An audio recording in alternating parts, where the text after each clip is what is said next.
I hope you have your guitar out, tuned to standard pitch. And I hope you have a notebook or a binder, or at the very least, a piece of paper and something to write with. I am going to have you write some things down today. Let's take a look at the key of D major. So I'm going to start out with my D on the B string. So my D is at the 3rd fret of the B string. So now I have my root note D. That is the root note of the scale. And our next note is going to be E. So we're going to move up 2 frets and we have E.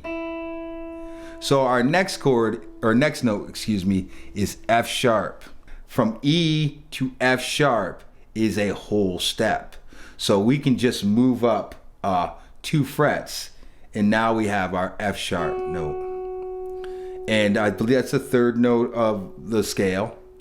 4th note of the scale is G. So now we're just going to move up. We're in between F and G. We're just going to move up 1 fret to our G note at the 8th fret. And next we have the A note. And the A note can be found at the 10th fret. The next note is B. We can find that at the 12th fret. Or if we want, we can play the open B. And the next note is C sharp. And again, we can find that note if we know where the C is and we know where the D is, we can find it. But what I want you to understand is that that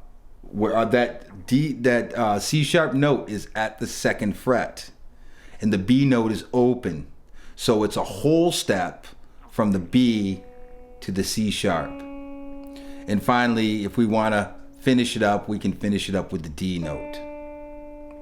So I'm not going to cover this for all 3 strings. I think you get the point, but I want you to work this out on all 3 strings. So now what we want to do is we want to start to apply our scale tone chords. The 1 chord is going to be D major. So if I just stick to the B string, I'll start with my D major chord. That's my 1 chord. Now my 2 chord is E minor.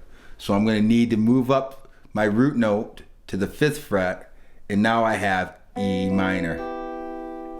So the next chord, the 3 chord, is F sharp minor. So this is a chord we haven't been working with. And all we really need to do is be able to find our F sharp root note.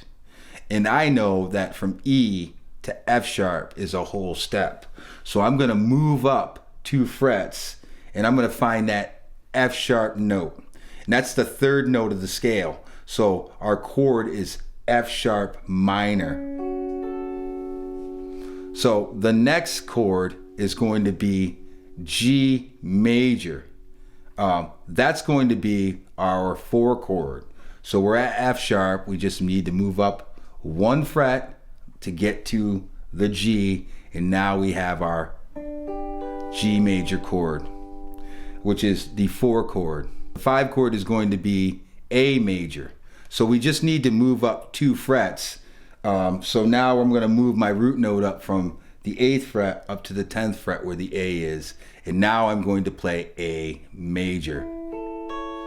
Again, some of these chords are chords that we haven't played, but we know all our chord fingerings. So it shouldn't be difficult for you as long as you can find the root note. So we're at the A major chord, which is the 5 chord.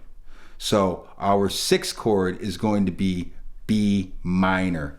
So we just need to move our root note up to the 12th fret, apply our minor chord fingering, and now we have our 6th chord. And I'm not going to go over these on every string. I think you understand the point.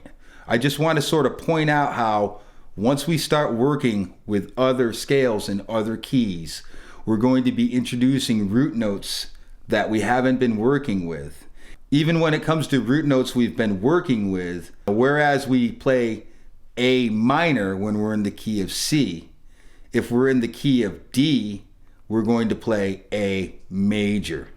So this is where the differences may lie.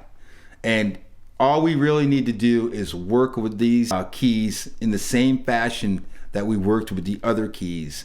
And eventually we will become familiar with them. So that's it.